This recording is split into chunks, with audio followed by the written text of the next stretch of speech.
Okay, ये रहा button. इस पे लॉक पे एक बार बजता है, अनलॉक पे 2 बार बजता है। अगर मैंने लॉक कर दी और उसके बाद अगर किसी ने इसको छुआ साइकिल को, देखो तो ऐसे बजने लगता है। फिर इसको लॉक अनलॉक करना पड़ता है। चलो कितनी दूर से फ्रीक्वेंसी कैच करती है वो देखते हैं।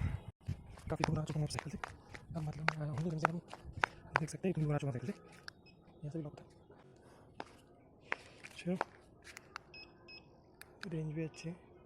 चलो लॉक किया है, एक बार साउंड भी अच्छा है, काफ़ी लाउड है। चलो एक बार साउंड सुना दो फिर से।